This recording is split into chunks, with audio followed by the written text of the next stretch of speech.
Ah, sorry. It surprised me. I'm live and such. So, we're going to talk to David D. Hilster. Sorry.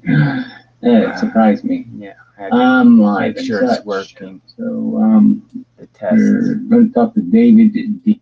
There we go. Okay, so now I can see the chat also, hopefully. Uh, yeah. All right. I gotta move this window around a little bit. Either both of the chat windows. It's kind of irritating. Anyway, I think I got everything I need.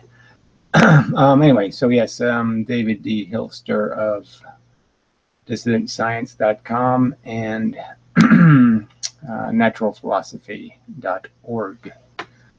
Yes, should be here shortly. And we're going to discuss probably mostly the Nobel Prizes going to the silly LIGO nonsense. It's not even it's not even tested theoretical physics. It's just a bunch of people in a specialty saying we did something, and there's none of that supposed to be what science does, which is you verify something by doing the experiment again and again. Um, and you find other evidences that support the conclusion. So there's a whole bunch of new science created by this stupid LIGO thing. This idea of converting matter into bent space, and all the consequences that creates. And nobody's discussed any of those consequences. There's nobody giving a shit about whether or not any of that stuff is possible. And there's David. So hopefully everybody can see him. And his mic works. Let's test the mic. Yeah, I'm here. Can you hear me? Okay. Yeah, it's working. All right. Yeah, if I get feedback, I may want to use a headset. Am I Yeah. getting feedback from you? No, it's I'm fine and you're fine from my end. So Okay. we're All good. right. I'm a little All lag, right. but I'm on Linux. I just decided to switch to Linux. So, You're a versatile guy. yeah, very brave. Yeah, after 10 years, I finally said, okay, it works good enough. But it actually works good enough. So anyway, Nobel Prize. Yeah, it was not a surprise, of course, and it's right up there with the Bob Dylan Nobel Prize in Literature, right? I mean, it's like Nobel's prizes have just given up all credibility, right? They give Obama the Peace Prize for doing absolutely nothing peaceful, except writing a book basically saying, "I want to kill Arabs." I mean, what the Yeah, hell? yeah, What the hell? So and apparently there's the world is the civilized world is apparently comfortable with this, and the intellectuals are all sitting around saying, "I'm okay with that." I mean, it is the definition of idiocracy, right? I mean, when you can't even give prizes for actual merit, I mean, you really are done now, right? I mean, when you can't do reward and punishment right, your game is over. yeah, yeah. Well, we specifically get upset about the physics side because they set themselves up. They invent something like the Higgs boson. A good friend of ours, a person that's talked to our group many times and is involved with our group, has given us some talks at our conferences, is Dr. Alexander Unziger. And I think I did a video on him, but he wrote the book called The Higgs Fake. And of course, the Higgs Fake is about how particle physics really is just a bunch of invention. He is actually a physicist from Germany who is going around lecturing saying we should throw away all particle physics since the 1930s. And so, of course, the Higgs is a huge machine. It's part of the particle physics world where they've been inventing particles forever. And they set themselves up, built an enormous machine with an enormous amount of money and resources. And these people pretty much live in a bubble. They're very much like the politicians in our country who live in a bubble. They don't see the real world out there, and they Yeah, set themselves up to give themselves a um, immediately after they found it. Of course, they awarded the physics Nobel Prize in physics, and the same thing happened here with LIGO. LIGO is the detector of gravity waves, and of course, yeah. that's a different story. well, both subjects have these huge empties in the sense that the Higgs is like these other strange particles they find that when you actually hear the lectures, like Susskind lectures, I'd listened to a few, and he actually admits that these particles aren't actually particles. They're holes. Okay, so it's like when an electron leaves an atom or something, it would sort of leave a deficit in the charge field. And that's essentially what these particles are. They're the antiparticles, the whole class of particles that are antiparticles. They aren't actually things that move and go places and all that kind of crap. They're actually just negative spaces left when you evacuate something. And so that's so it's not even theoretically it's not even being described accurately, these things. And the Higgs field Well, is, are you saying that you believe the Higgs boson is real? no, I'm arguing that clearly they can't even get the simplest kind of language correct. They can't even identify the difference between a hole in the ground and a cement block, right? I mean, Yeah, that's okay, the Higgs boson is a perfect example because it's not even a Higgs boson particle. It's a friggin' field, for F's sake, okay? I mean, they can't even get that part right, right? It's the Higgs field, right? They'll always, when you always try to tie them down to what this particle is, they'll always revert to, no, it's like bent space. It's a field. yeah, yeah. No, it's right. It's permeated through their whole language. I would suggest to any of your viewers to go, and you will. He's interviewed some of these high and mighty people, Nobel laureates and other people, and a couple of them he actually got to interview. I don't know how he does it because he's got a reputation, but somehow he gets them to talk. And you don't have to be a master's in linguistics to listen to these people and understand that what they talk about and the terminology they use is just utter nonsense. And it's nonsense on top of nonsense. And you can see in those interviews, Unziker has, I guess, two cameras, and he once in a while puts a camera on himself, and you see this inquisical look on his face. But basically, like we said, Unziker said, you can throw out all particle physics because it's all basically what he calls, and I agree with him, arbitrary packages of things with arbitrary attributes. And you hear the spin and isospin and a half a spin, whatever that. How can you have a half a spin? Quarters of charges, all kinds of things that just aren't real. So you have to try to make sure you don't waste your time on the minutia of unicorns, of subatomic particles of unicorn, when the unicorn itself doesn't exist. I mean, and you're talking about spaces and that exists at the subatomic level as well. Yeah, I don't think I'm not entirely comfortable with throwing everything out. So that kind of rhetoric always, is a little bit too extreme, because in the sense, there obviously is some elements to experiments and the advancement. So you believe there's quarks? Well, no. I personally don't believe it's necessary to do that kind of dissection because we don't have the instrumentality to do it. So I would argue that a quark could just be a weak electron. It could be a million different things, right? I mean, a muon could just be 5 electrons stuck together, kind of a thing. I mean, there's all kinds of they're identifying something with an energy package, and then they're giving it a label that's unique when it may not be a unique thing. Just as I think a neutron is just a proton and electron stuck very close together. So, I mean, those kind of arguments can be made that they're giving a label to something because we actually can't see what it's really made out of, which is the same. It's a bicycle, okay? It's a bicycle with gold pedals instead of silver pedals, Well, the thing I would say, first of all, about quarks, they were invented. They were not observed. And that's one of the problems that actually Einstein himself started that kind of precedence in the 20th century. And that is, I make up the rules, and if those rules don't fit my theory, then the rules are the universe is wrong. And so it's just like strings. Strings are also invented. So what Unziker is saying, since the quarks, the subatomic particles, electron, neutron, proton, at least something in those areas, those seem pretty solid.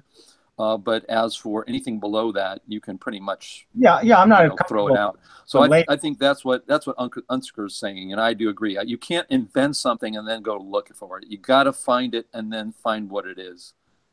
Well, like I said, I just think it's more of a semantic issue where they're just mislabeling a thing that they actually have found a distinction, a difference, a nuance of behavior, and they're just mislabeling the nuance of behavior, a new particle, rather than recognizing that it could be that it's just because of the condition of the thing. Just like when they talk about spin on electrons, they're not really necessarily talking about spin. They're talking about its momentum, which, the vector of its momentum. Well, they're arbitrary. They're arbitrary attributes. They're not. Well, they're not even arbitrary. There's no physicality to them. I mean, that's the thing. I don't want to argue there is, though. So you can say they're arbitrary, but they're experimentally observed. So I'm just saying the phenomenon of an electron. Wait a minute. Okay, slow down. You're using language experimentally observed. Let me give you opinion on that. In my opinion, when particle accelerators are based on this idea that the faster you smash things together, the smaller bits will come out. Now that is an assumption that they make. It's not necessarily how and what they're observing. So if you go ahead and smash things a millionth times a second, and you record millions and billions and trillions of these paths, all you have are the remnants of the paths of what's happening. And what they do is they say they're going to, it's really hard. That's the number one thing. And then they say that they have to find this particular path.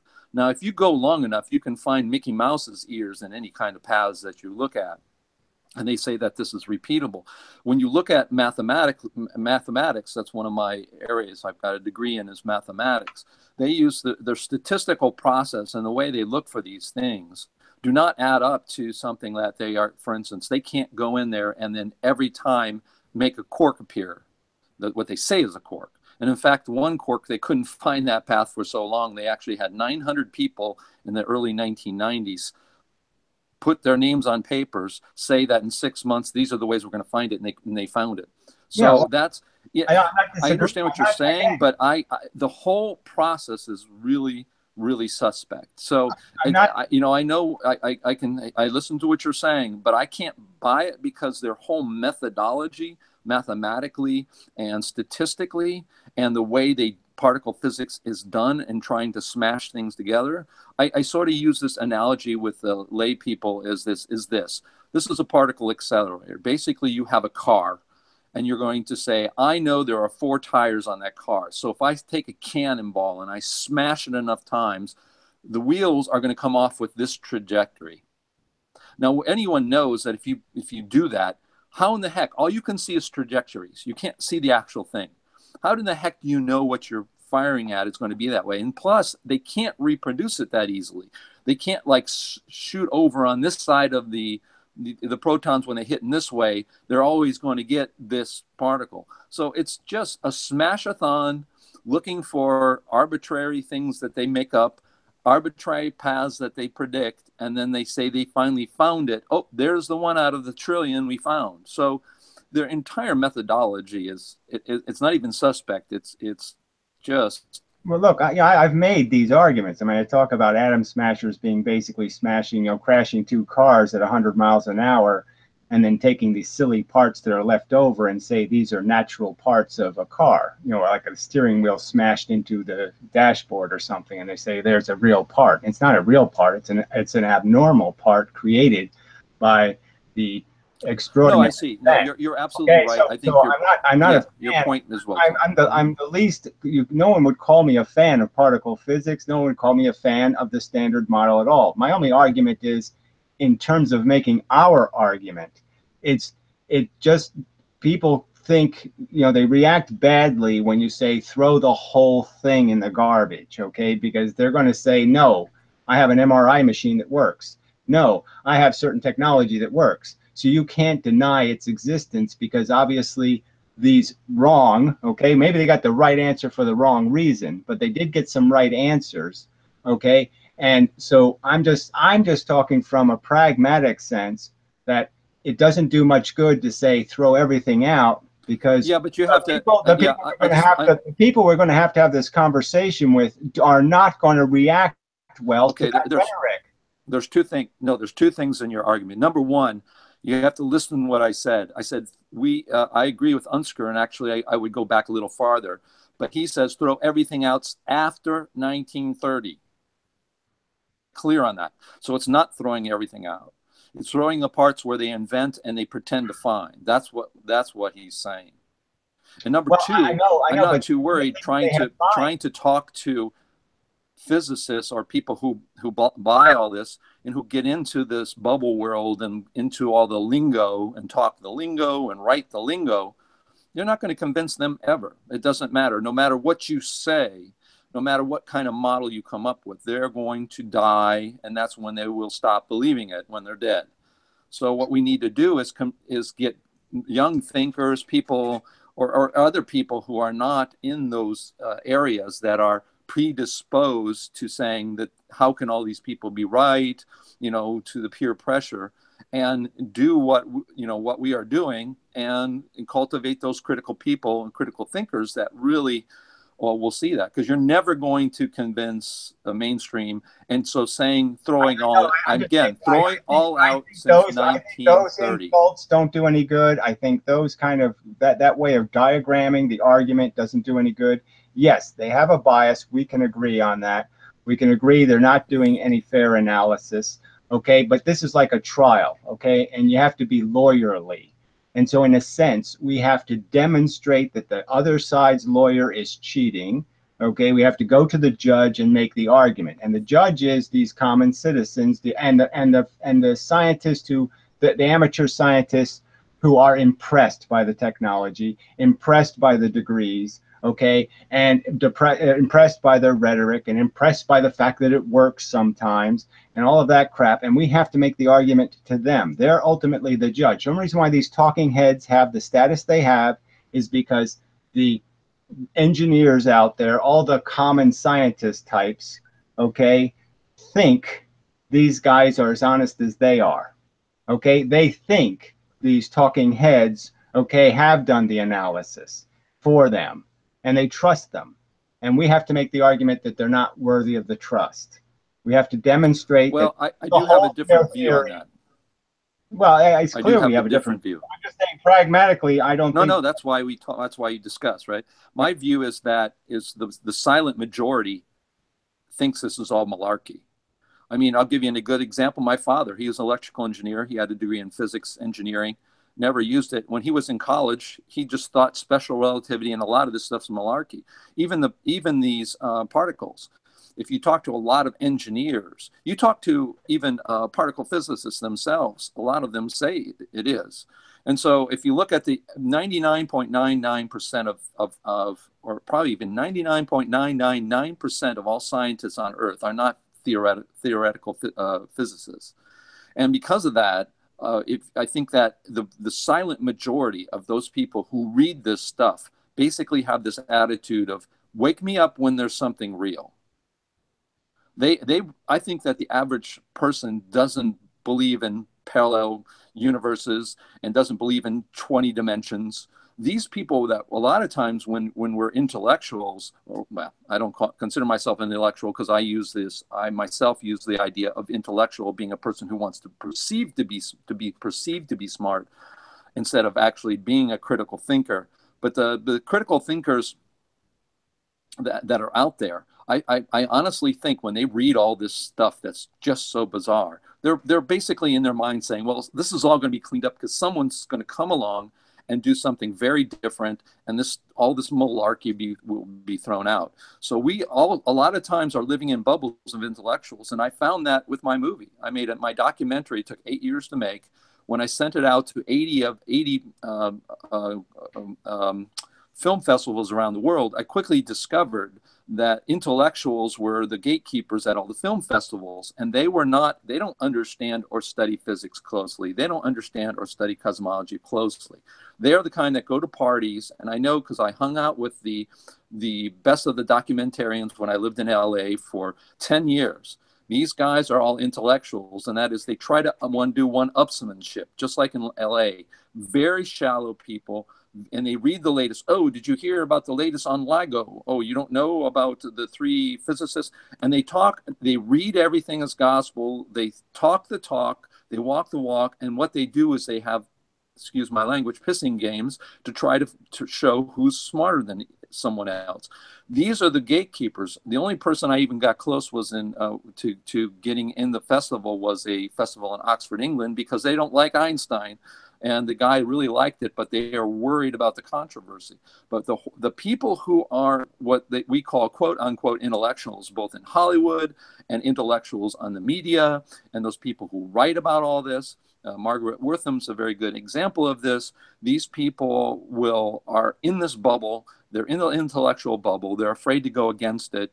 And I believe that if you go to NASA scientists and you go to SpaceX, these people are not all saying, oh, yeah, I believe in parallel universes. I believe in the Higgs boson and all that stuff. I think a lot of the older type engineers, those people do not buy this malarkey. They sort of like, yeah, I don't believe it. So I do think that the silent majority is bigger than those people who buy all this stuff. I think if the silent majority existed in any other form but cranks and Tesla devotees, then they would have a voice, okay? They would matter. Because obviously the media is making a ton of these fluffy documentaries on quantum mechanics. This is what they're just eating it up, okay? They just eat up this conversation about the woo and the strangeness and the mysteriousness, and that seems to be the only kind of the only thing they're watching. So I'm just saying that it clearly works, it clearly sells, and so I think the argument, like I said, the negative side is that I think part of the silent majority who is the anti are just the climate change deniers. They're the Trump guys, you know, who don't want to think any subject is complicated. They think every subject is simplistic, and well, yeah, that's a whole nother story. Well, I'm just saying that. I mean, I already did a video on looking like that is my primary argument. As soon as we look like one of the truther, we're in big trouble. So that to me is the first job. Let me tell you about that. That's a whole. I understand, but that whole thing, it's not a distraction. First of all, the idea that most of this is wrong is starting to become believed because there's more information that we have out there. Secondly, how you sell it, it doesn't matter. I have this thing I've learned with my documentary. People said, you should change your documentary title to something else, and people would have accepted it. It's not true. It's like when you say that relativity is wrong, even if you say it in the most wonderful way, I call it the dead soldier syndrome. And I've seen this for 10 years or more.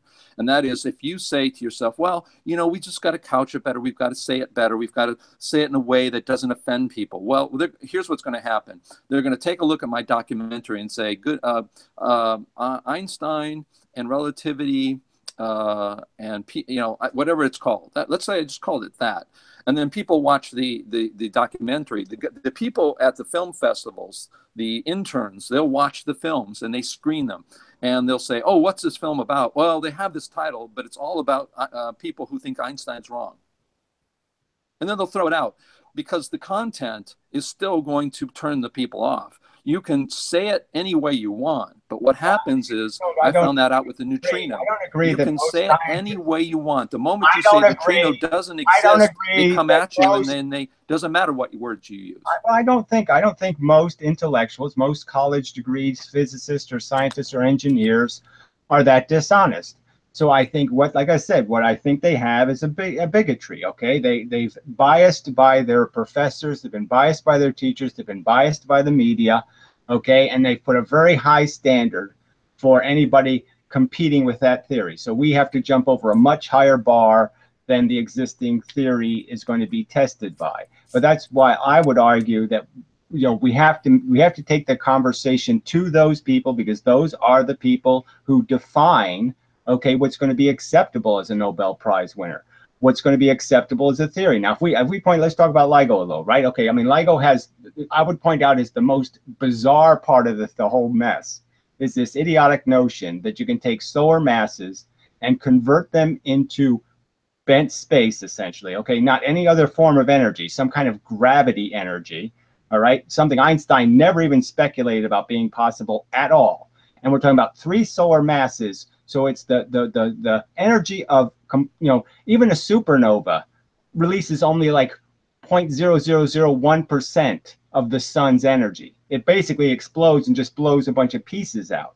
We're talking about the complete annihilation of 3 suns, okay, that is their entire lifetime, 10 billion years of giving off energy, all that energy released at one moment in time in this huge wave that's supposed to go out. And we don't know whether it's a depression or a lump, right? We don't know what kind of wave it is. Is it a positive wave or a negative wave, right? And it's theoretically, it's preposterous. And there's no evidence anywhere of this being a verified theory, in the sense that it hasn't, no one's ever come to this conclusion for any other reason. And they only came up with it because it's the only way they can make a sound loud enough for this stupid thing to hear, because it hears by watching the earth vibrate. I mean, it's a silly notion that you can hear sounds in space by listening to the earth vibrate. I mean, it's, the amount of energy required to vibrate the earth is an insane amount of energy. And so we have this is, and nobody's even questioned it. And so you say to yourself, well, yeah, that has to be shown to the public, that nobody tested this theory. Nobody analyzed the consequences of what this wave would do as it traveled through space, right? What would a gravity wave this intense do? Well, clearly it would bend light, right? We could agree that if it has enough energy to shake the earth, it's certainly going to bend light as it travels through space. So it would be doing that Star Trek woo-woo thing where all of a sudden, boing, all the stars vibrate and shake. We should be seeing it right now because it's still moving. So how come we're not seeing it move through space and distort every image we see as it moves through space? I'm just saying it's, there's no excuse for that. No excuse for nobody asking any questions. Well, there's 2 things, I think. Number one, my argument for LIGO is pretty simple. We don't have any real model for light, for gravity, for even a lot of things that happen and how those things even interact with atomic structure, subatomic structure. So we don't have any real physical models for that. Some of us do, and we're looking at it. But so the idea that you even know what all these things are, and then secondly, are bold enough to say that detectors will detect those things when you don't even know what space, time, light is. You don't even know what gravity is. Well, those things are true. They don't know what those are. The second thing is what you're also saying is why, well, we have to show people. There's a component that trumps everything. There's actually a couple of components. One is emotion, and that is the emotional feel of wanting to fit in and wanting to know something. The idea of an intellectual at a party. If you put enough peer pressure on people, they'll believe anything.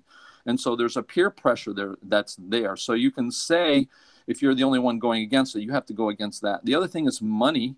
And that is, people make their livings off of these things. So you have students in my film that will say, hey, I will forego truth in science to get my position. So you have so many other factors that are emotional things. You have to make a living in this world. So that emotional tug will make you believe and say things that you might not necessarily, in the end, if you're giving, truth serum, that you would believe. And like I said, the other thing, like I said, with the LIGO, I don't take any of that, because I would have to say, when someone asks me about LIGO, I go, well, we don't know what light and gravity and subatomic particles and their interactions really do. We don't even know how light turns into a rainbow unless you have your own model for that, which we do. Well, how can you say you're detecting anything when you don't know what it is that's coming at you? Nothing. They don't know anything about. Well, to me, that's, I'm just saying, I don't think it's constructive, because you're making a blanket statement about everything, and I'm saying they have quantized it. They have hard evidence for what it does. They don't know how it does it. I would agree with you there. They don't know how it does it, but they certainly know what it does, and that has been. Well, you and I. No, I don't agree. I think you say they say they do, but we critical thinkers, we need to get look at the data. We got to look at it, and we have to see what model they have. Any hard evidence of a photon traveling faster than the speed of light? They don't. We don't know. Look, you're saying light is a wave, right? A particle, but I mean, they don't know what it is. Quantized it. They have quantized it. I mean, the thing that Einstein got his Nobel Prize for was actually a good thing. That was actually good science. Okay, I mean the photoelectric. Okay, we can disagree on that. That's true. Well, you don't think the photoelectric effect is a real effect? The photoelectric trek is a fact, but what they're saying about it and the conclusions they make aren't correct. Well, I'm not saying every conclusion made by it. I'm just saying the fact that they found this relationship between the quantizable nature of the energy going in and the fact that you can have a different effect that demonstrates that, you know, this can't be some sort of spread out wave thing. It has to be a quantizable energy packet. So if we call them energy packets, I don't care if we come up with another name for this stuff. I'm just saying, to say that we don't understand what it does, I think that's just going too far. We do understand what it does. We don't understand why it does. No. Let me tell. I'll give you there's a guy. He was at. I don't know his name. He was going to be in my movie, but he pulled out of it. But he came to a conference of ours once, and he's now it's been over 40 years. He's an expert, a photonics expert. His entire life of over 40 years has been studying light. Here's his statement. I'm going to paraphrase what he stood up and said at our conference probably about 10 years ago, maybe a little longer. Here's what he said. And this is a guy whose entire life it is to study light. I don't want his credentials. I want his evidence. But go ahead. What did he say? Well, what I'm saying, this is a mainstream guy. I know it doesn't matter what this is a mainstream guy. Again, no, but saying something. Anybody can say, I saw a UFO. I mean, you know, you have to show up with the evidence. I'm going to say it again. Maybe you're not getting it, but he has been studying light. That is, he's been using light in the lab. He's been using things to detect it, lasers, all of that. He's been around it. He's tinkered with light in his lab for over 40 years. Well, I'm just saying. And here's what he said. Okay, he said basically, and again, he's a mainstream scientist. He goes to mainstream conference. He says, this is what we know about light. Something we call light, which we don't know what it is emitted, and we don't know how that works. Second, it travels through space, and we have no idea how that happens. It gets to us, and it hits our detectors, and we get a detection from that, and we absolutely have no idea how that works. He says, that's what we know about light. Now, if we're talking about the LIGO experiment, and we have these people who are mainstream photonics saying this, they're going to look at this and say, something's happening, yeah. If it's gravity waves, we don't know. Are they even detecting anything? We don't know. Well, so until that really gets to be examined, and we really have models for all of this, I'm not going to compare our knowledge of photons with our knowledge of gravitational waves, because obviously I would say our knowledge of photons is we have a very good knowledge base about photons, and we have a very weak knowledge base about gravity waves. The only knowledge base we have is from LIGO and their stories. We have no evidence to verify what they're saying. Not one single experiment that verifies any of the theoretical basis for what they say they heard. I mean, it just doesn't, it makes zero sense to sit there and give people Nobel Prizes for unverified theoretical physics. I mean, it's completely. Well, then you have a real problem with quantum mechanics. I mean, you're talking about photons are actually totally well known. I'm not saying you've got the whole problem of the reason quantum mechanics has gone off the rails. We know what they do. We don't know how they do it. I said that clearly. We know what they do. We don't know how they do it. But you're saying the photon is well established. Then you have to go against. The do part is well established. The speed of light is well established. The energy that a photon can convey is well established.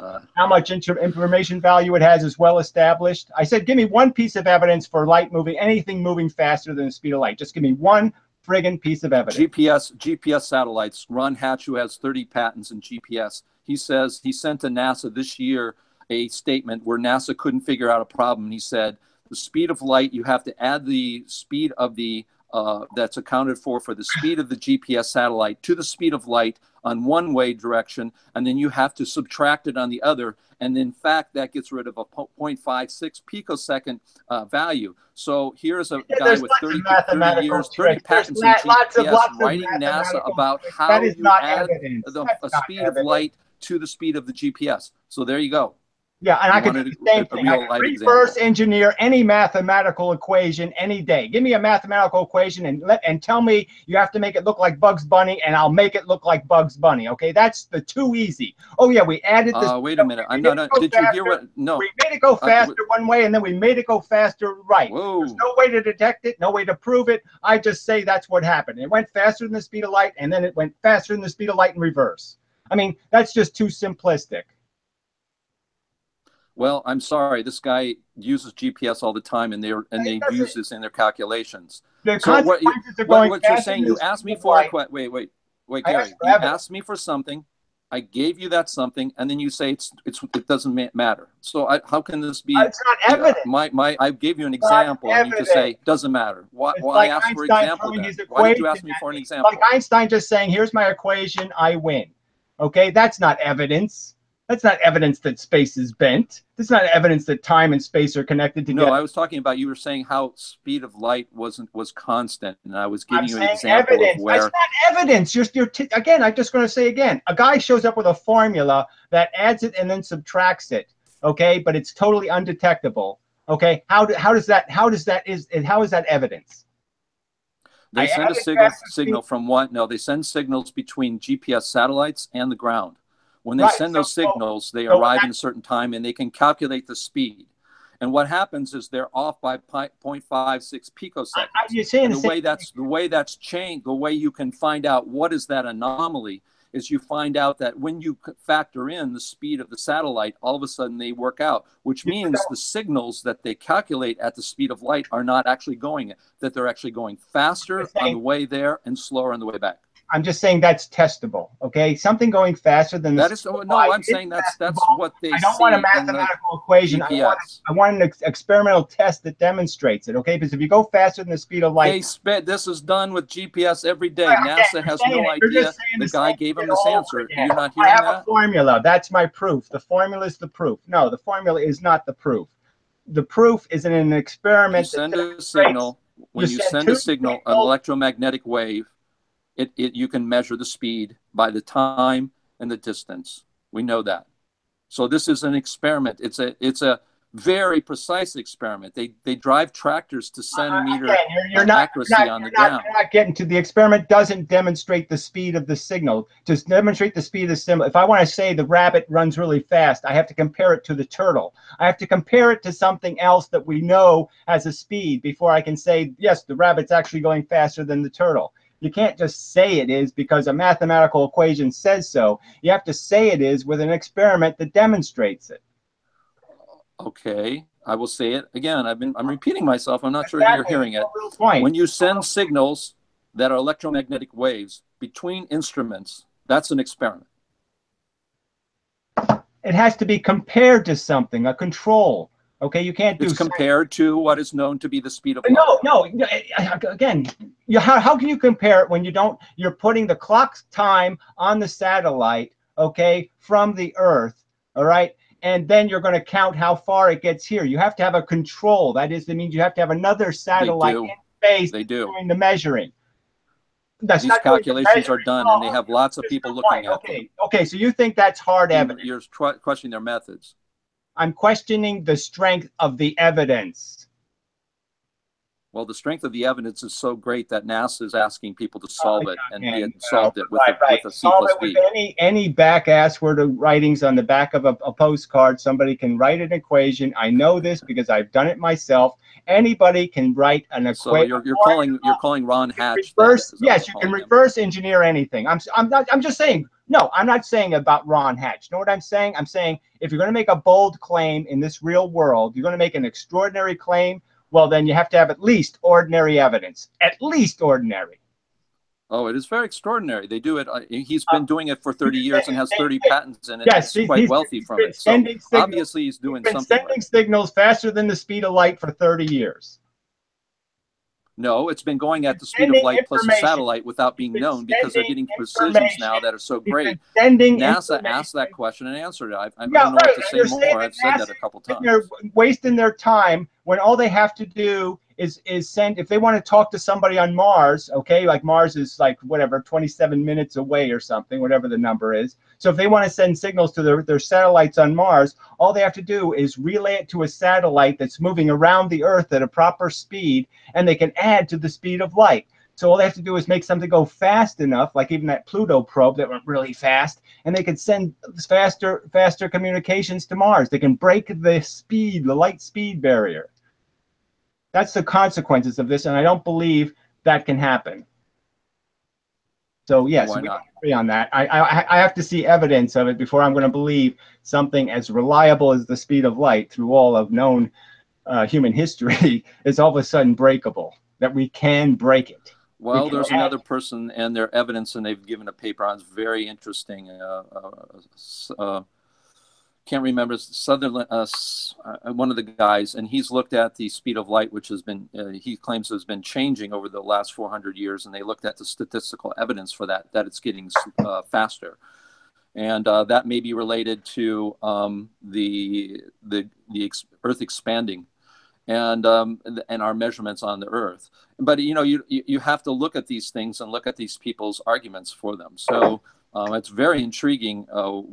Barry Sutherland, that's his name. So for anybody in your audience who wants to look that up, he did an extraordinary analysis, statistical analysis of people's measurement of the speed of light, which has actually, I believe, I can't remember, I think it's slowing down. So it's he's shown statistically over the last 400 years that, in fact, that it has been slowing down. And then, of course, the electron has changed too, and the mass of the proton has changed because they're really hard to measure. Something going 3 million meters per second is a little bit tricky to measure. So the fact that every measurement hasn't been perfectly accurate, I don't think we're going to. I'm not going to take. But here, let me. One of the things that we do as critical thinkers, and this is what I do. When he came up with that, and I looked at it, I go, well, that seems funny because I thought it was just inaccuracy myself. So what do? You look at the person's presentation, you look at the data they've collected, you look at the conclusions they make. That's what critical thinking is. In fact, we have a meme on our website that talks about that. You should always come in with anything with a skepticism, but you should also allow that to be a possibility. And those of people in your audience, what I would say to them before you go out and just say, oh, that's funny, and throw it away without looking at it, my suggestion is you look at it, because I had that same feeling and thought. But then when I looked at it and saw the statistical evidence, then it started making me think. And then on many of us who have models of the universe for light, for gravity, physical models, and for Earth, the Earth has been gaining mass at the subatomic level. Those kinds of things, the combining of nucleus with electrons inside the Earth, those kinds of things, it gives us one more piece of the puzzle, how the universe works. So my feeling is that when you hear something like that, what happens, especially from a colleague of mine who I think does great work, is a very, very good critical thinker, I say, okay, let me look at it and make that judgment for yourself. So I would say to your listeners that somebody like Barry Sutherland and the idea that the speed of light has been slowing down, it doesn't mean that the speed of light itself could be slowing down. It could be that our measurements and the mass increase that happens on the Earth over time causes that measurement to change. It wouldn't matter so if we're going to talk each other's theory, in my theory, it'd be totally irrelevant because all the forces move at the speed of light. So if you change the speed of light, it wouldn't make any difference because basically everything would change. And so you're just changing, it's like changing an infinite frame rate. Yeah, that's what special relativity is. So that if that those are the same assumptions of special relativity. I don't believe in special relativity, so that's not what. But you have the same assumptions as they do. I don't have the same assumptions. You just said those assumptions are true. That is, they're all based on the speed of light. So you're saying there's not the speed of magnetism and the speed of gravity isn't, in your opinion, demonstrated to be the same as the speed of light. Oh, it's very similar to the speed of light. Absolutely. Okay, well, that's all I said. So you're saying that's an assumption. No, the assumption you said is everything is geared off of. I'm saying said everything comes off of the speed of light. Yes, I those are the only what you forces say. that exist are gravity, magnetism, and light. There's no other forces.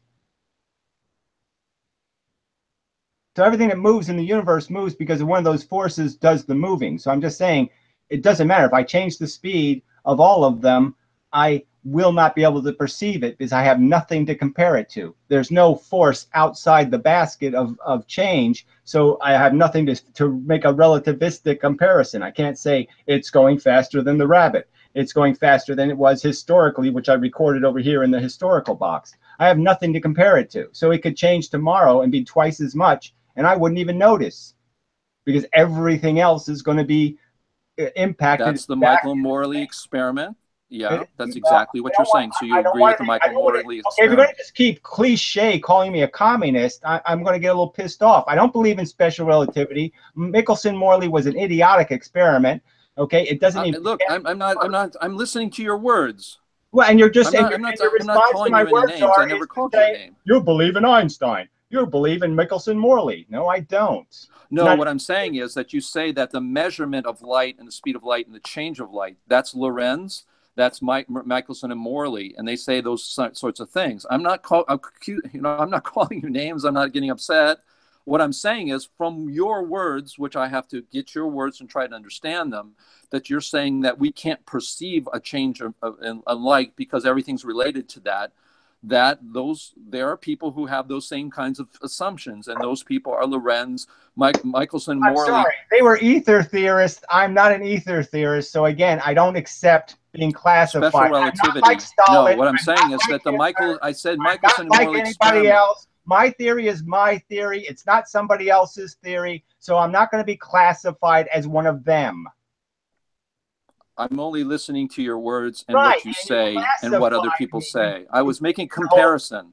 You just said I'm a Morleyite. I'm a Lorenzerite. I'm an Einsteinite. You just did that 3 frickin' times in a row. You agree. No, what you're saying is that you say that you agree that the speed of light, and if it changes, we couldn't observe that. And those people all believe that too. I'm not saying you. All the forces. But if you say that and then disagree with them, you have a paradox. That's all I'm saying. I'm saying there's no paradox if all the forces move the same speed. If light, magnetism, and gravity all move the same speed, and if any change happens to all 3 of those things, I simply just made the point that then we have no force, we have no rabbit to compare the turtle to.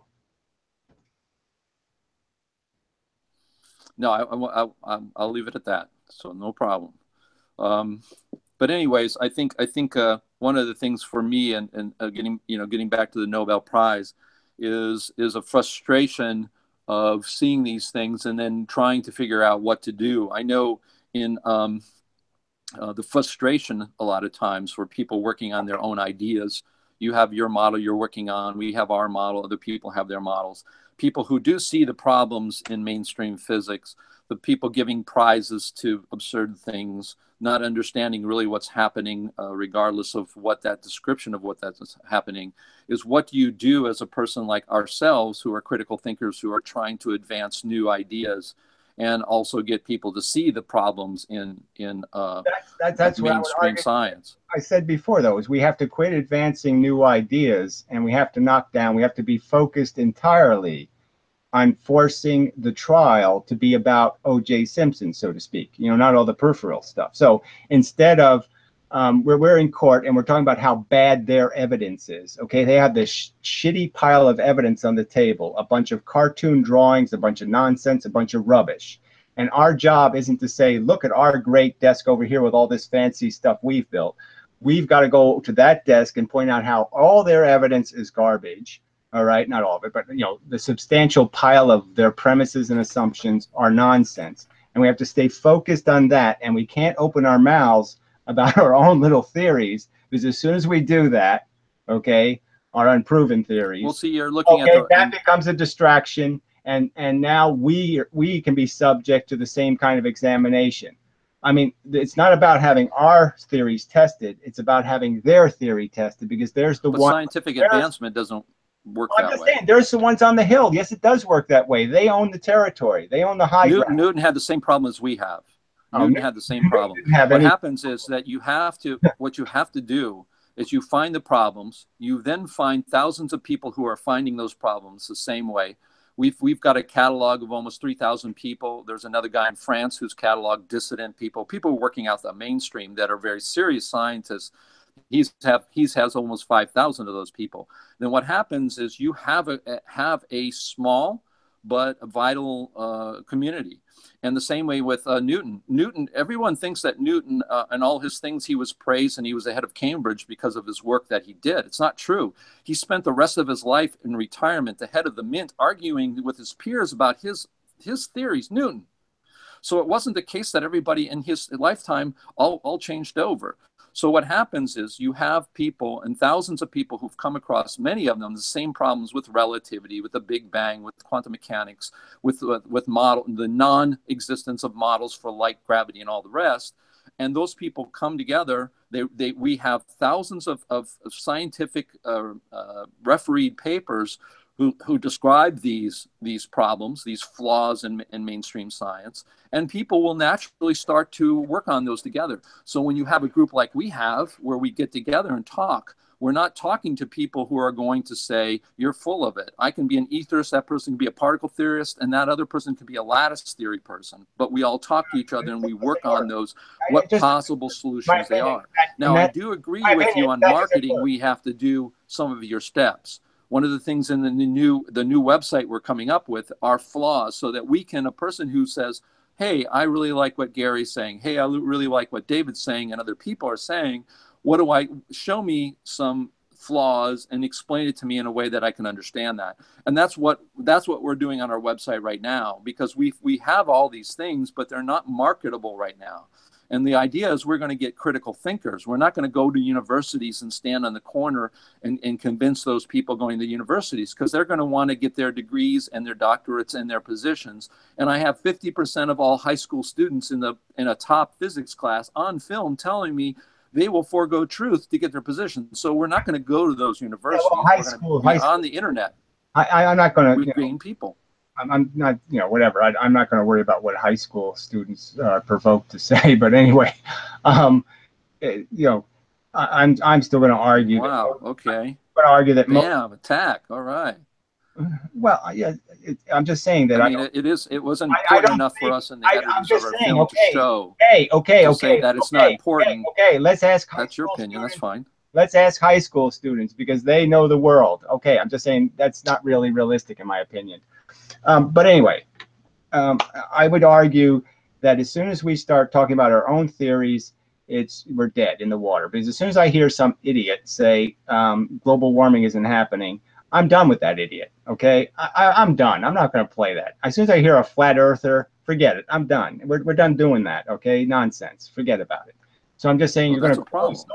Well, I'm just saying you're going to close with all the doors, because yes, as soon as they make themselves clear that they have their own truth or agenda, and they're not really in this fight because they think science is wrong, they think they're right. Okay, and that's the real difference here. Is we have to make this a credible argument against the integrity of the process by which science examines its own theories, and that has to take place. It can't be the editors at some populist science magazine, can't be the gatekeeper to what is or is not science. Okay, it has to actually be scientists, and so scientists have to be provoked to take their science seriously, to take their subject seriously, and care about its integrity, and they just don't. Yeah, well, I mean, it's a pretty complicated mess for sure. I did a talk on one of my videos on this whole war, and they're sort of like science Nazis on both sides. One of the problems is the moment you close the door to someone who says there's no global warming, is you have to say, okay, let's talk about the evidence and let's look at it. Give me your arguments and let me give you mine, and let's see where we're at. Now, the problem is I've seen actually people, I'm a progressive. I believe that we're destroying the earth. And I say this in my videos, how the weather's being affected and all that. It's going to be, things are going to be affected. Do we know if it's warming up, or we're going to go into a global ice age, or we're going to go into global, we don't know. The problem is that we're not allowing dialogue. And unfortunately, the people who are normally the people who claim, more liberal, progressive people who claim to say, let's talk about the evidence, aren't sitting at the table. They literally close people down. Now, in a science debate, the only way you're going, and like you said, if we're going to bring climate change to say that's real, we need to look at the evidence and let both sides argue that evidence. Right now, you're saying shut it down; it doesn't exist. So that's not a debate. You're sort of saying you want to have it go to the judge, but you're not wanting. You're closing off that possibility. I don't think that's true. So I think that we've had the debate, we had the examinations, like 9/11 truthers. They're not honest people. They're not having an honest debate. They keep bringing up the same evidence. Wait a minute. You're saying that what you're saying is that the debate is over on climate change, right? I'm saying that debate about the basic physics of the fact that we have released zillions and zillions and zillions of tons of stored carbon, okay, that was put there 300 million years ago. Okay, that fact that we have taken all that oil and coal out of the ground and shot it back into the atmosphere is undeniable. Okay, yeah, we are polluting the earth. That's for sure. We're destroying our planet. We're polluting the atmosphere. We're taking stored carbon, locked carbon, and we're putting it in the atmosphere in huge amounts, not little amounts, huge amounts. And it has a logical consequence when you understand a little bit about the physics about what those carbon molecules do in the atmosphere, what methane does for 100 years when you put it in the atmosphere. And again, if you want anybody to even change sides, let's say all of climate change and all the science is correct. Let's just say that. Now, if that's the case, you have to get people to believe that. You can't just shut them down and become say you guys are idiots. Well, I'm saying that's what's happening. That's what the left is doing. I'm a progressive. I'm a left. I'm very liberal. But the liberal people are screwing this up. There has to be a cutoff. They're becoming science Nazis. They're saying if you don't believe in climate change, you're idiot. No, it's that you're arguing the same way as you say, if you believe that Einstein's correct, over and over and over and over boson is correct, then you're an idiot. You can't say those things. Area 54, Area 54. I mean, I'm just saying they bring up the same things that have been debunked 100 million times over, and they just keep bringing the same arguments up, even though you've argued. Climate change has, there are some things about climate change data. If you talk to geologists and the way we've gone through ice ages and all that, we've only been able to measure this for a short amount of time. What's really going to happen? Are we affecting it?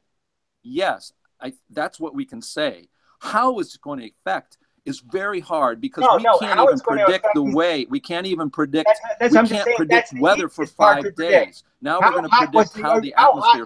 What I'm saying is we have to keep the dialogue open. You cannot become a fascist, a scientist fascist. And I'm not saying you are. What I'm saying is that that's what the left is doing. It's about shyster lawyers who come into the courtroom, okay, and lie and lie and lie and lie over and over again. There's a point where you say, I'm not letting that liar back in the courtroom because he doesn't have one stick of evidence. He never speaks the truth. Every 9/11 truther is a liar. They take evidence. But hold on. Over and over again, and they keep reiterating it and reiterating it. Area 54, the UFO loonies. They reiterate the same crap that has been debunked, and they keep using it as evidence. Where you could find on the internet the same Sasquatch images from like 1954, right? And they keep showing them, even though it's already been announced that, yes, that guy was in a suit. Even though crop circles was announced by the people who invented them, who made the first ones, and they pointed out how this is how we made them. Even after that took place, there's still people who say crop circles. There's a difference between crop circles and affecting the atmosphere and predicting that what's going to happen into the next decade. Those are very different things. So crop circle, yes, they are invented and they're stupid, yes. No, well, but to say that climate change and our changes and that it's solved is wrong. Well, I'm sorry. I think the fact that carbon molecules will increase the surface temperature of any planet that has them in its atmosphere, that science can't be denied. And that's where we're heading. We're heading back to Jurassic Park, okay? We're heading back to a mean temperature of, whatever it is, 95 degrees. Okay, that's why dinosaurs were so big. Well, according to the temperature changes right now, we've changed only in fractions of degrees Celsius so far. Yeah, so that's a far, fact. That's no. the fact when it gets here, it's going to be too late to fix it. Yes, it's very slow in getting here, but once it gets here, it's going to once a little melting starts, then a lot of melting starts, and then you have the whole pendulum swing, right? That's what it does. That's what ecosystems do. They pendulum swing. There are parts of the earth that are getting colder as well. Now, what happens is that, again, wait, what the problem is the dialogue. There is none. The left and the extreme left and the extreme right have shut each other off. They become Nazified, fascist kind of people who won't listen to each other. And that's where we go wrong. We have to get together and talk about it. Well, I think they do talk about it, and the conversation always ends up with the guy who really knows. Who talks about it are the guy who really knows what he's talking about points out how the other guy is talking shit. Okay, when there's evidence that's against what some of the predictions are, they are not looked at by the left. They're not. Well, whatever. And that's a mistake. Yeah, whatever. I think it's a mistake to think these agenda files have any sincere effort to defend the truth. The agenda files don't give a shit. Both sides have become radicalized. They don't give a shit about the truth. You told me yourself that you will not listen to They want to make excuses for our fucking consumption. They want to pretend, okay, that we can have unsustainable growth. They're just pro-life lunatics who think there's no end to how much. That's a different problem, and I agree. I am a person. And that's their agenda. That's what they're getting paid for. They're just as paid as the rest of these people. Okay, absolutely. The cranks against global warming are being paid by big business. Listen. To talk shit. Okay, here's the thing. We have to get rid of the global warming part, because what's happening is we're polluting our earth and we're destroying it for sure. I right now have not eaten meat for 3.5 years. I eat only a whole plant-based diet. 51% of the greenhouse gases come from animal husbandry. So if a person eats meat and they say they think global warming is a crisis, they're going against that. I do that. I practice that. I am all for it. We need to make this a healthy world. We're destroying it. The question of whether or not we're going to affect it as a warming, or if this is going to eventually turn into an ice age, we don't know. And until we stop yelling at each other and saying that each person doesn't know, we're still going to destroy. I am all for the idea. Corporations run this planet. It's hideous. I hate it. We have to change that. Though but to all couch it in this idea of global warming, that's not the way to couch it. We have to couch it as destroying the earth, what that means, whether it's going to warm or cool. I don't think that. We have to get rid of the global warming and focus on destroying the earth. Global destruction. I'm just saying the pollution is the least of our problems. The land-based pollution is the least of our problems. The problem is cutting all the rainforest. The problem is we're ruining all. I lived in Brazil for 3 years. They cut the rainforest down 91% of it because of animal husbandry. Right. They're trying to raise cattle in the forest. And why is That's right. And why is it a threat to the environment? Because it's destroying a carbon sink. Not because it's killing snakes. There's the thing is we're destroying the earth. That's bad. What the effect is going to be, we really don't know. Well, now, what we have to do is stop. You say that's not a provocative statement. You think that's not a provocative statement. Destroying the earth. The corporations are destroying the earth. We don't know. You don't think that's not a provocative statement. You say we don't know to somebody who says, I know the world's round. Okay, I know it's a sphere. All right, we do know. We're hanging our hats on the destruction on the earth, on whether we're warming or cooling. That's a stupid thing. We're destroying the earth. Doesn't matter what's going to happen. It's hard for us to know what pollutant is. Some pollutants you can deal with. Some pollutants you can't. The pollutants we're putting in the atmosphere are the ones we can't deal with. We have no fix for. We can't make an instant sink. We have to just stop. The United Nations has said explicitly we have to stop. To me, we're worrying about, for instance, electric cars versus gasoline cars. That's 13% of global warming. 51% of it is from raising animals to eat. We should be worrying about that and not worrying about whether the temperature is going up or down. Green. Electric cars aren't even green. Okay, electric cars are a problem for smog. It's a problem for a human. Well, you can't say that if you're Tesla, because they get all their electricity from solar panels. Yeah, right. Solar panels that were produced in what manner? okay, and have a lifetime of what matter, and have an efficiency of what matter. So I would Well, argue. we're talking about, we have to look at the problem of destruction of the earth. It's shown in many documentaries that the number one destructor in earth by far is our wanting to cut forests down to raise cattle. I mean, that's not good. We should be concentrating on solving those problems and less about yelling about whether a person's a Trump it really has person or not. We need to look at science. Why it's a problem. So if you don't understand the why it's a problem correctly, okay. But see, but the argument becomes on saying, I don't believe in it's going to warm up, and then therefore you're a science denier. What? That's not a good conclusion to that statement. They call it climate change now. So I mean, isn't that good enough for you? Well, no. It's not. I don't care what it's called. What I'm calling is when people turn off that they don't talk. I have friends who voted for Trump, and they ask me the question as a scientist, because I'm a scientist. They say, "What do you think about global warming?" I said, "We are destroying the Earth. That's for sure." And they agree with me. And I said, what's happening in our prediction of what's happening? We're all arguing on that when we continue to destroy the Earth. Is that good for us? No. Let's refocus the problem. That's my answer to them.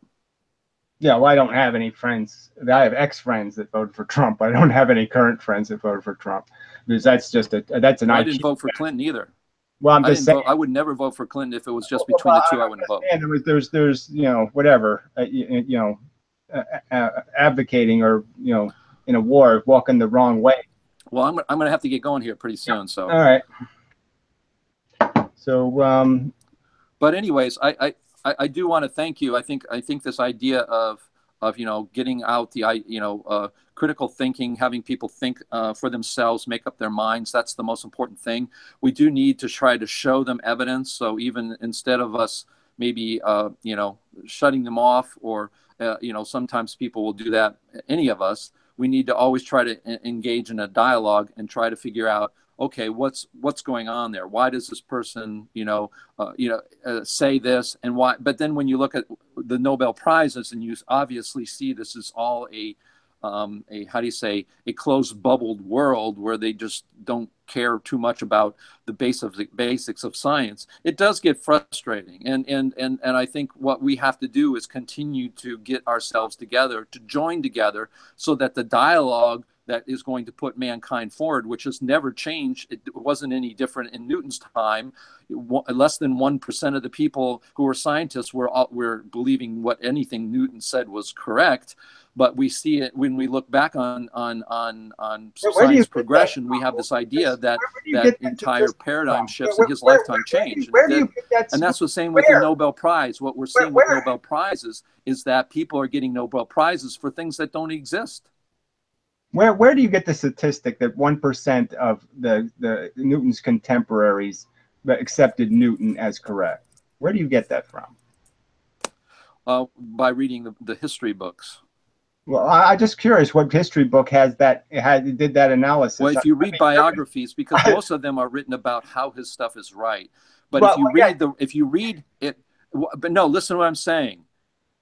What I'm saying is, in his lifetime, if not many biographies will go into that, because they get into this worship mode very easy. But some of them who go and read about it find the letters, find the arguments. I know, but he was Newton arguing with his peers to his death. Science. He was the president of science. Every scientist from around the world. Not because of that. Every scientist from around the world wanted to meet Newton. They went to Newton. Okay.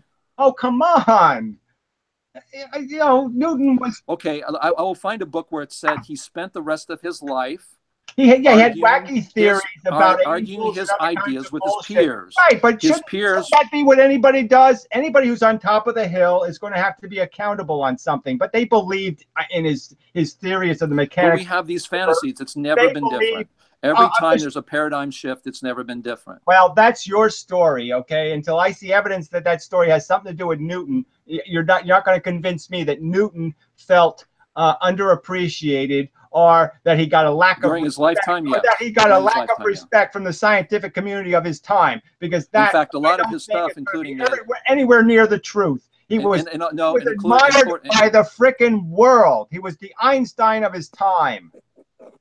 and Einstein's not correct. So that's It weird. doesn't matter. We're talking about the fact that everybody loved Einstein. Everybody loved Newton. Okay, but anyways, even like with his calculus, it was really refined after his death and a lot of his ideas. The good thing about Newton was he was really truly a critical thinker, and one of the good things about him too is that he never admitted to the world that he knew what gravity was, which was quite good. I am my dad and I's model stands on the shoulders of Newton. What we're talking about is his contemporaries at the time. What he gave to the world is one of the greatest gifts ever given to science. That's not undisputable, and I'm not disputing that. What I'm saying at the time, we romanticize what's going on with these scientists. So that's what I'm saying. I understand. So it's not been different. Newton didn't have any prestige problem. Everybody listened when Newton spoke. So if Newton had a point to make, everybody heard it. Newton wasn't under-listened to or underheard or underrepresented. If Newton spoke, everybody listened. Unlike us. We're the underdogs in the story, not Newton. Well, anyways, like I said, he did have to argue his stuff with his peers. But anyways, again, I think we want to continue to band together to try to get the information out there. I really took to heart one of the things you said, which is, take and get people to understand what the flaws are. And we're actually on our new website, we literally have post types in WordPress that are called flaws. And we're trying to delineate those. And we have literally thousands of papers on that. And we're trying to choose some that we think that will help people open their minds to the idea that some of these ideas that are considered to be totally written in stone aren't. So I think that's definitely a focus we all need to do, for sure. I agree with you. We have to test them. Yes, we have to make a test that they're willing to take. So we have to make a test in a form they're willing to take, where they'll sit there and say, okay, I'm a guy, I know this stuff, I'll take your test, okay, and I'll prove to you why you are wrong about your critique and why that's taken care of, and I'll give you the explanation. We have to make them want to defend their science. Yeah, in fact, that's interesting that you say that. I agree with you 100% on that. And one of the things about that is we have a guy, his name is gosh, I'm forgetting everybody's names, but he has been worked 20 years with the Einstein Institute on relativity, and he sent them a series of questions which they had to answer in order in logical form. And this Einstein Institute in Germany is mandated by law by the German government to have to respond to inquiries. And he actually walked them into a corner where they couldn't get out. And so exactly what you said was mandated for special relativity. Well, an irony on the LIGO thing is that the Einstein Institute is actually one who sent a paper to LIGO claiming that their statistical analysis of the inability for them to have a coincident incident, and they did analysis on the data and they said, you haven't demonstrated that coincidences can't happen. And LIGO was non-responsive to the critique. So that is kind of ironic. They're not going to be responsive for sure. Yeah, but I'll have to. One of the things is to get Nick Percival. That's his name, Nick Percival. He a really brilliant scientist. He was the one that was showing the Einstein Institute, walking them into a corner, because he would say, okay, this is what Einstein says logically. This is what Einstein says logically. Yes, yes, yes. Therefore, you have this conclusion. And then they got to that point, and they were in a corner.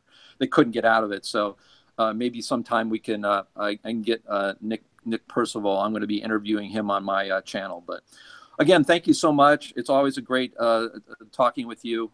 You have a very a loyal audience as well. I do appreciate them, and I hope that me coming on will give them something to also think about. And let's try to. I think when we take on some of these topics, I think it's a good way for us to a point of departure. So there's always scientific topics we can talk about, and maybe make something like weekly that we do some of these discussions. Yes, well, agreeing would be boring, so yeah. Well, in our group, we have people that are, we have 17 models that come together, and we have to agree, we have to work together. And that's why we've learned to be very tolerant and not to be, to say, hey, you're all wrong, because Yeah, I just rather we all not wear No. wear it on our sleeves. If we don't wear it on our sleeve, if you don't wear it on your sleeve, then if I don't know you voted for Trump, then it's okay. But if you're going to wear it on your sleeve, then we're in trouble. That kind of thing. No, I didn't vote for Trump. Well, I didn't vote for Clinton. I would never I'm vote just for saying anyone. that I react to people. Certain I'm triggerable. Okay, I got triggers all over me. So Yeah. I'm, the gun's Well, going because I'm the off. president of an organization, I've had to, been able to, I've have to deal with fights. We have fights among our scientists at conference, and I have to deal with that, and try to listen to both sides, and that's one of the things I have to do by nature of where I'm at. So, but very good. Thank you so much again, Gary. I'm going to have to jump from here. Take care. Thank you to all of your audience. I think you're doing a lot of great work. Otherwise, I wouldn't be here. So you take care. And we'll talk soon, okay? Yep, appreciate your tolerance. So, okay, till next time. No problem. Okay, bye-bye. All right, well, that was interesting. I mean, irritating. No, I mean, fun. What was it, actually? So anyway, I will reiterate my points now that I have this. I have the Newtonian high ground for the moment. That, yeah, the focus has got to be, you got to be gentle, right? This is like you're to knock them down, you have to make them think you're not going to be able to do it. So you have to go in there kind of weak and don't have any good weapons and blah blah blah blah blah, and you have to just say, look, all I'm going to ask you to do is defend your science, right? Your science is supposed to be perfect and great, so you don't mind a few little questions, do you? Like, what's the consequences of converting 3 solar masses into bent space in 1 millisecond? 1 millisecond of that much energy flying through the universe? What do you think the consequences of that would be? Like, everything within a billion light years would start, getting blown to pieces, maybe? Anyway. But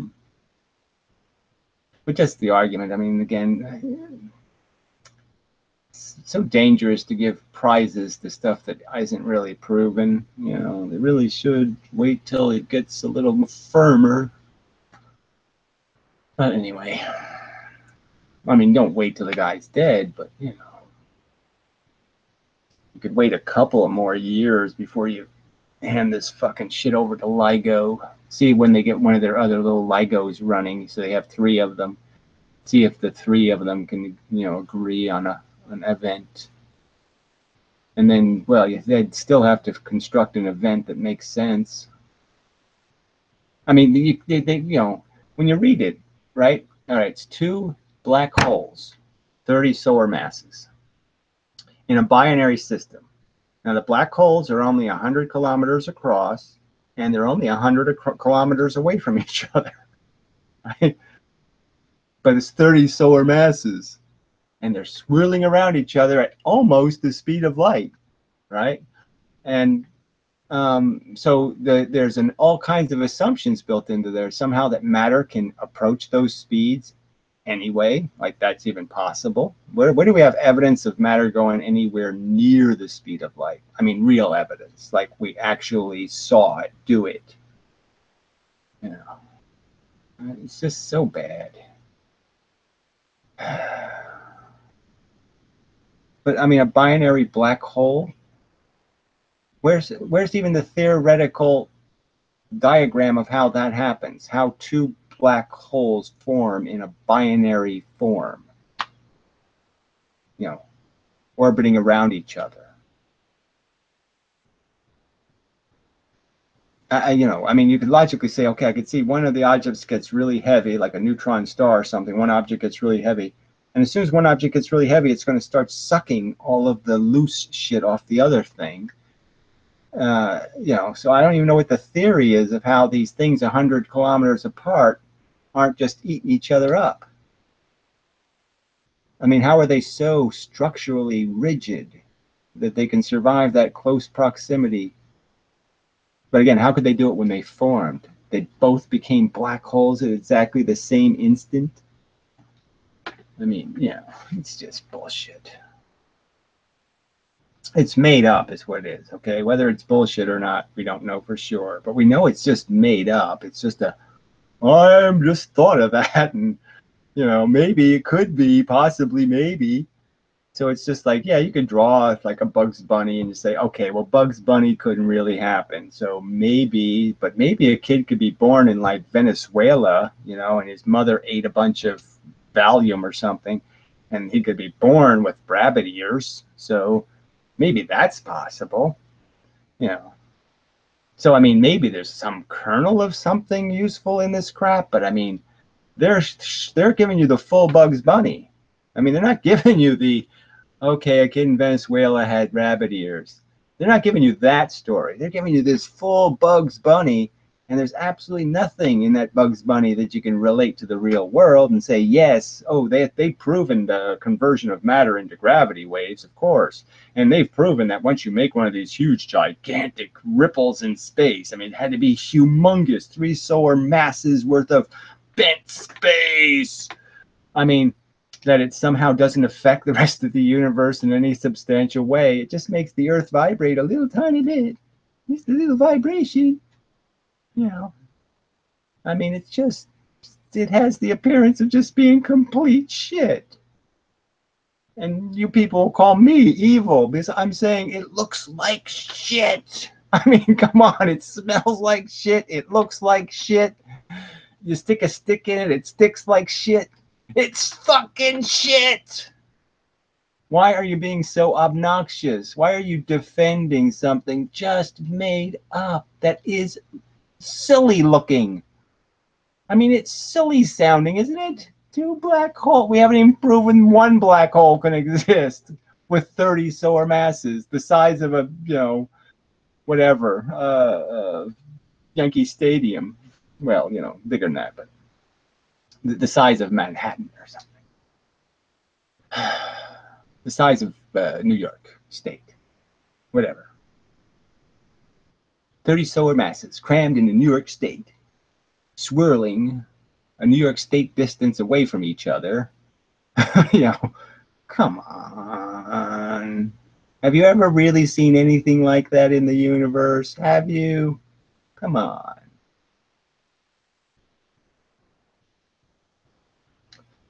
And we haven't even started. That's just the beginning. Now we have to do the event.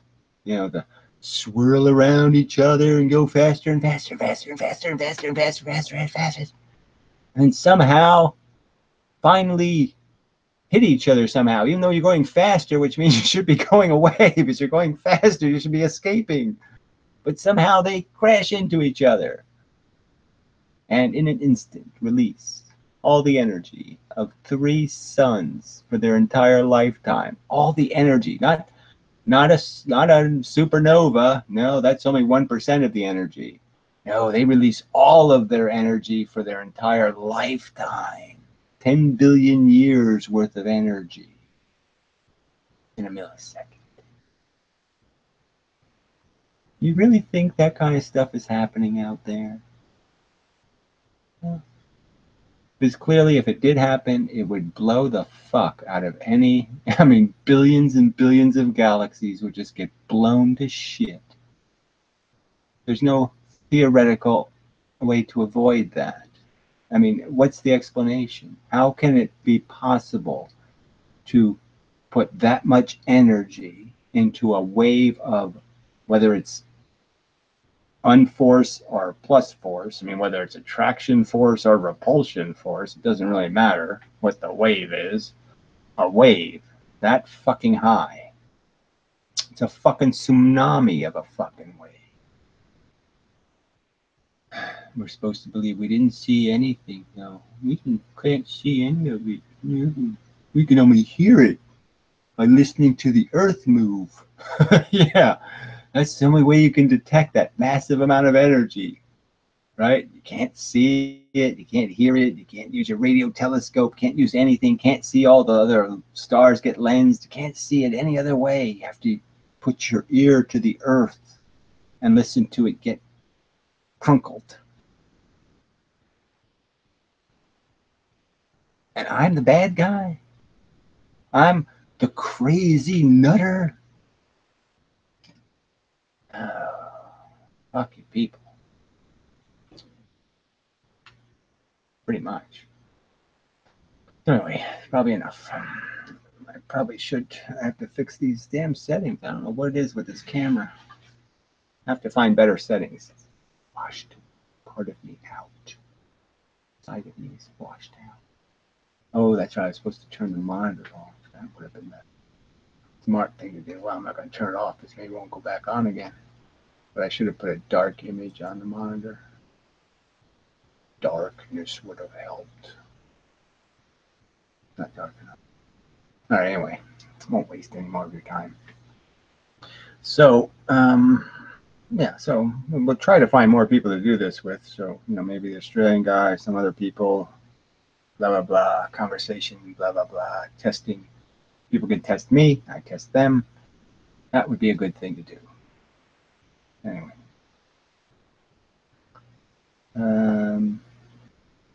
That'll be all. I don't see anything in the chat. Amazing. Let me see. Nothing in that chat here. Okay, this chat has shit in it. The same devotees and sycophants. Let's see what they said before it all gets deleted.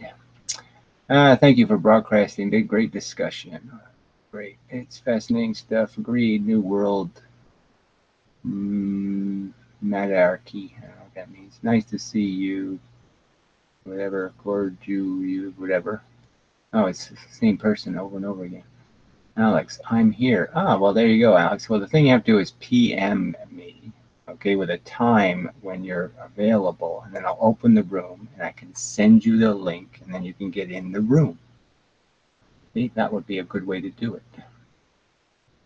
All right, silent majority, no. Hey, Alex. More things to do. Faith does a lot of typing. I'm here. I don't know what that means. Look at the lion, something or other, blah, blah, blah, not really relevant. Yeah, welcome. Broadcasting, dig it, thumbs up, shared. I don't know. It's the same person over and over again, all kinds of gibberish I don't care about. Give me evidence, not credentials. Yes, that was a good point. Oh, more fluffy crap. Why does light slow down 34% traveling through glass and immediately returns? See, I mean, that's just so stupid, Mars guy. You really must be a Ken Wheeler sycophant. Light doesn't slow down. It travels a longer path. You can understand that glass is made out of really strong molecules, right? I mean, glass is hard. Has lots of molecules in it. And the light is traveling essentially through the pressure of the electrons. So it's not really navigating a straight path. It's kind of doing the fiber optic thing. It's moving between the electrons through the pattern of the electrons. And that pattern is kind of set. So that's why water is even slower. It's because the molecules are in a different arrangement, and therefore the light has to travel even farther to get through water. But it's not going slower. It's just ricochet rabbiting its way through the medium, just like a fiber optic cable. All right, changing speed of light. Ooh, I love this conversation. Expanding Earth is a nutty theory. Absolutely nutter. Let's see, where's this stuff? Gary can't debate. I don't know what that means. Obviously, I can and do. This individual is critical thinker is good. Well, I'm just saying it's not very critical when you say, oh, yeah, we listen to any Looney Tune with any preposterous nonsense, and his proof can be just, you know, whatever he scratched out on a piece of paper somewhere. We don't need real proof. Proof is for idiots, right? Oh, these comments are a pain in the ass. Is there some way to read them in the bigger box? I mean, it's just annoying as fuck. Look what this little arrow does. Participants, pop out chat. Maybe that'll help. Yeah, it's a little bigger. I can make it even bigger now, I think. Okay, so that's a little help. Read this shit. Whoops, sorry, this crap. I mean, this nonsense, this rubbish. Oh, come on. Oh, grab everything won't grab her. Fuck you, Linux. You're a retard.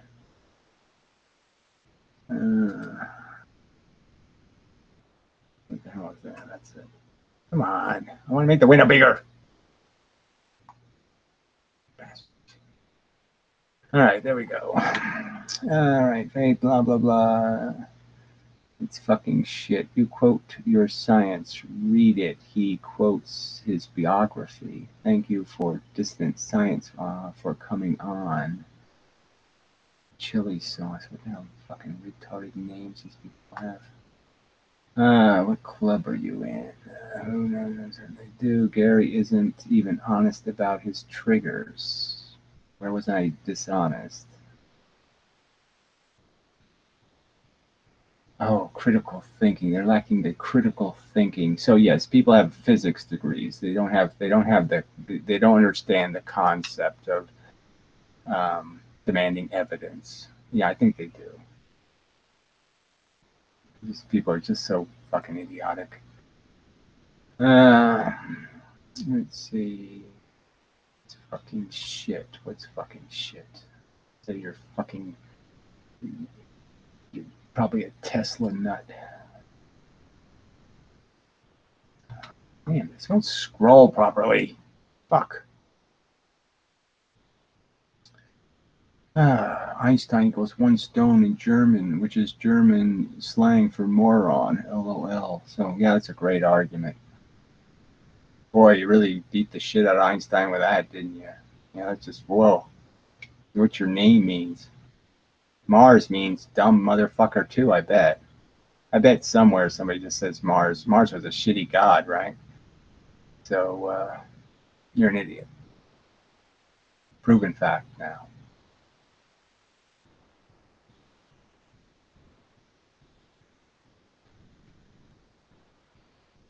Let's see. Newton dedicated much of his time to the study of alchemy. Yes, not an entirely stupid thing for somebody of that period to do. He lived in the 1600s, asshole. You know, the world was wide open. They, hadn't really even figured out running water yet, retard.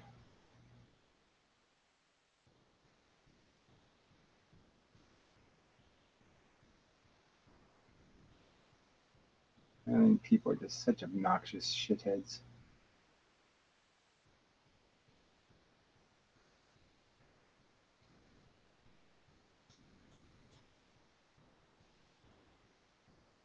Not one really useful comment in this whole pile of crap. Let's see. I won't even type his name. Talking about, but who cares? That's all they get out of this thing. Gary's idealism on not making them want to defend their science is like trying to make violent political group want to dialogue, like the LIGO example. So again, you really think that the majority of degreed scientists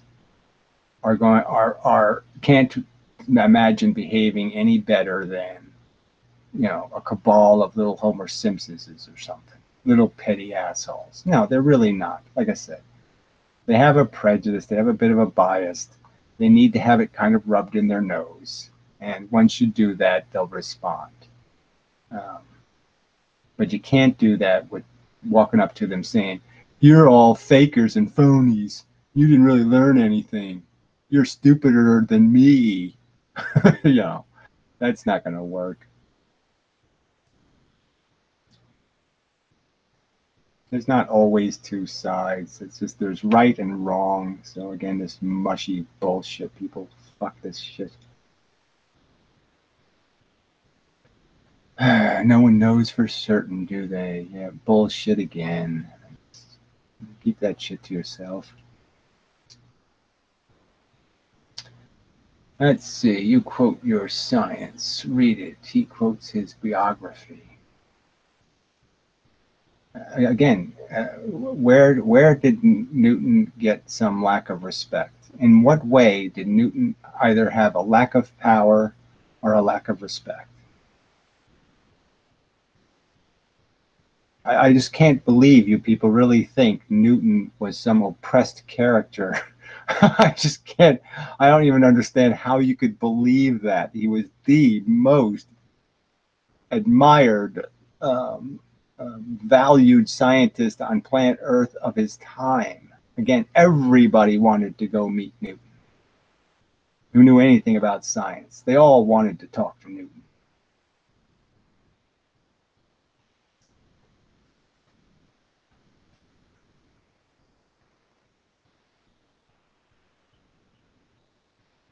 Yeah, I don't want to open the broadcast, Faith. You should know that one way already by now. Why the fuck would I do that? So a bunch of assholes can go in the room? No.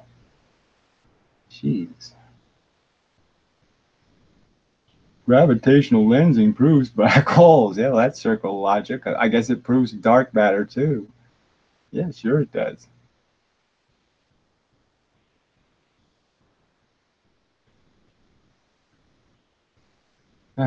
Newton was an idiot. End of line. Yeah, that's just too fucking precious.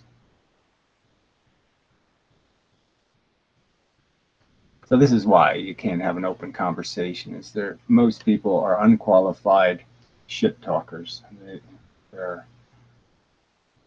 And if you test them, they'll fail. And it's time to get to the testing part. Hey, my camera's frozen. Oh no, that's the video. Hang out window. Oh, there we go. All right, so now we're done, I guess. Sorry, I thought there might have been something in the chat that was worth it. Nope, not a single drop. I mean, one person asked one rational question, but he did it in kind of a snarky manner. But that's it, you know. I mean, this whole light speed thing is so idiotic. I mean, do people really understand the consequence of breaking the speed of light? I mean, you know, it just can't work in physics to have a force that goes faster than the other forces. It breaks all coherency in the universe. It's so stupid. But anyway, that's all we got. It's stupid. So, until next time, such report and whatnot. Yeah, he was only going to do a half an hour, so he sort of got forced into more than that. I really wanted to get the LIGO stuff. I mean, there's just so many parts of that whole story that's just such a pile of shit. But I guess we're just going to forever disagree on this idea of you really have to. Two jobs here. First, job number one, knock them off the hill. Job number two, have a fight with each other about who gets to take the ground. Yeah, but that's job number two. Linux is super specially fast. Well, it's not the fastest computer in the world, but this is a little ridiculous. Anyway, until next time. And hey, but it worked. So, and no Windows. Yay. So, I don't think there's anything else. I have to write the test, I guess. I guess I have to do everything. But I mean, I haven't been able to find anything anywhere where any theoretical physicist, besides that Kip Thorne guy, wherever the hell it was, had any conversation whatsoever about the theoretical possibility of converting mass into bent space. I haven't seen that discussion anywhere. And all of a sudden now it's a truth. Huh. Is that the way it's supposed to work? He said so.